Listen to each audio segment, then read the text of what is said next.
A nossa repórter Luciane Scarpati conversou com a nutróloga Sandra Lúcia Fernandes sobre o Ozempic. Vamos ver. O Ozempic, ele nada mais é do que um análogo do GLP-1. E o que é isso? Nós, seres humanos, temos dentro do nosso organismo o GLP-1, que ele é produzido no nosso organismo e ele tem efeitos de controle de saciedade, de redução do apetite, de controle de pressão arterial e de estímulo à produção de insulina, com isso o controle da glicose. Então, pessoas com diabetes têm uma desregulação nesse aspecto e daí começou-se o estudo em cima dessa medicação que foi inicialmente desenvolvida para o tratamento do diabetes. O que esse medicamento faz?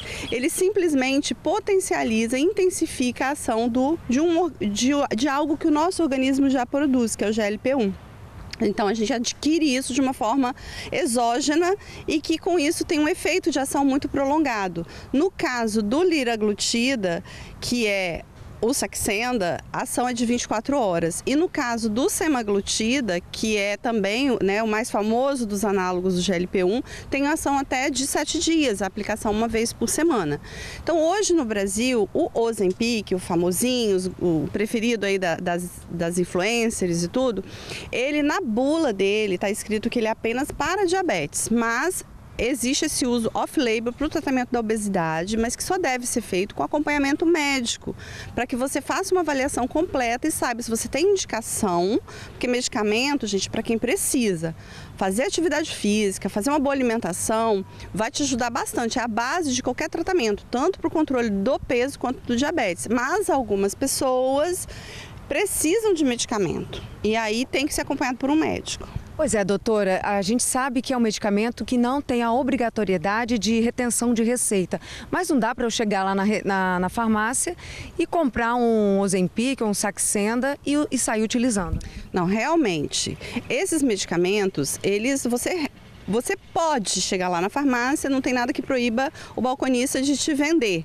Mas, um farmacêutico que estiver te atendendo, ele vai falar assim, olha, eu recomendo que você procure um médico, porque remédios têm indicações e contraindicações. E você, como leigo, não vai saber se você tem a indicação correta ou a contraindicação. E que se você tiver um efeito colateral, a quem você vai recorrer?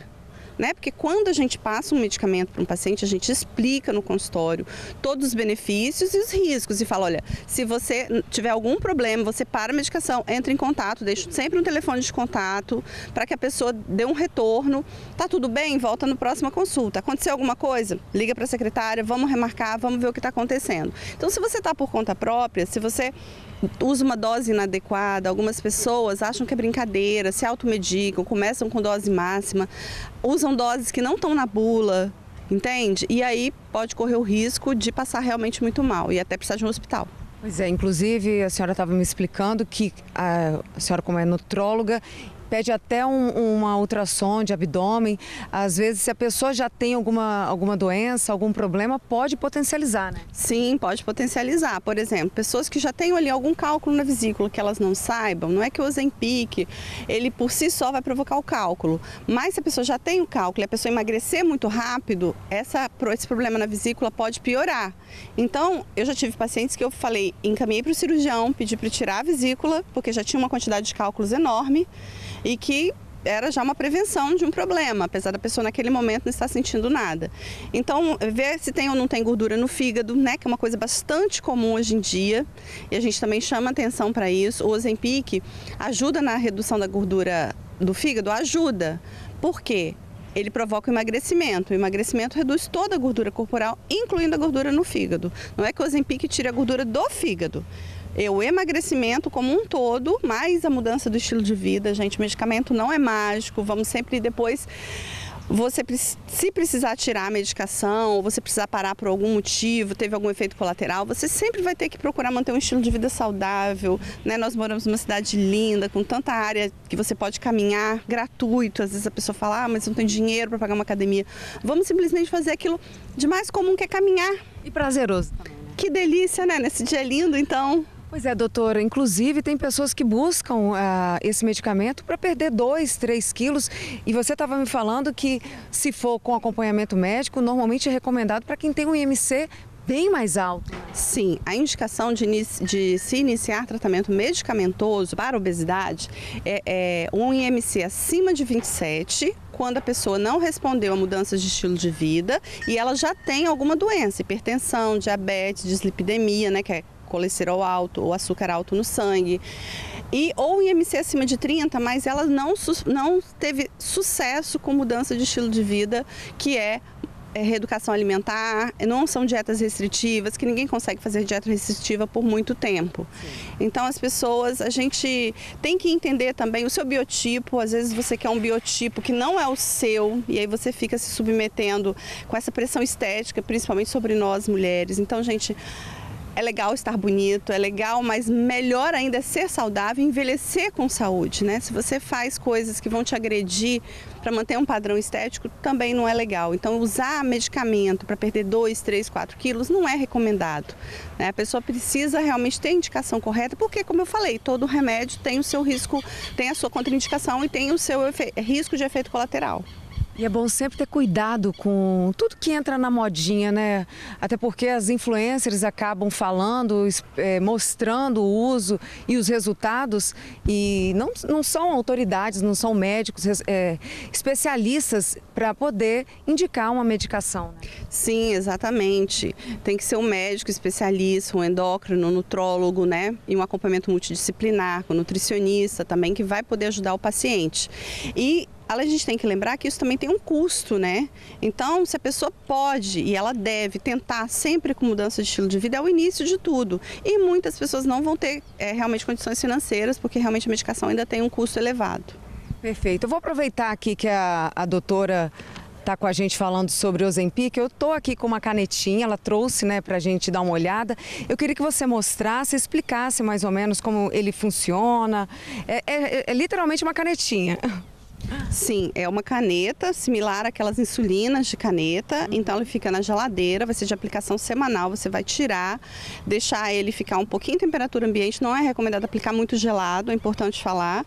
Então, o Ozempic, ele tem um visor, que aí você vai ter que colocar exatamente aquilo que o seu médico passou para você. Pois é, por falar nisso, a pessoa que compra sem uma indicação médica, ela não vai saber colocar a numeração ideal. A dose ideal para que ela comece, porque a gente não pode sair passando rapidamente para uma dose máxima, existe uma fase de adaptação, tem pacientes que não toleram chegar na dose máxima. Numa consulta a gente explica isso tudo para o paciente, deixa ele orientado. Se você aumentou a dose, você se sentiu mal, volta para a dose anterior, a dose menor. Entre em contato com o médico que prescreveu, para que você tenha segurança no seu tratamento. O medicamento não é brincadeira, não se automediquem. Inclusive tem relatos de pessoas que chegaram a passar mal e precisaram ser até hospitalizadas, né? Sim, exatamente, porque uma pessoa que tem pouco peso a perder e que ela usa uma dose inadequada por questões muitas vezes até de transtorno de imagem corporal, né? Que ela é magra, bonita e se vê muito acima do peso. A gente sabe que esses transtornos existem, de bulimia, de anorexia. Sim. Então ela se automedica, ela pode passar realmente muito mal, ter desmaios,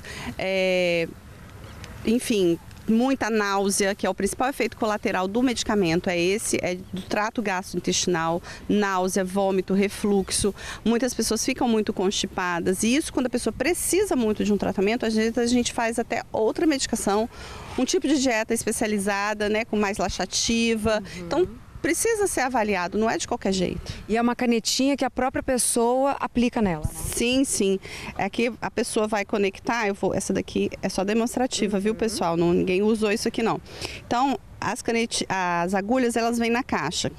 Então, a pessoa conecta, aí encaixou, coloca na dose correta, indicada, ou 0,25, ou 0,5, ou 1.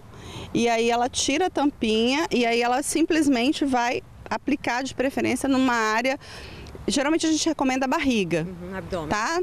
E aí ela simplesmente vai fazer o furinho e apertar a caneta e aí a dose foi aplicada.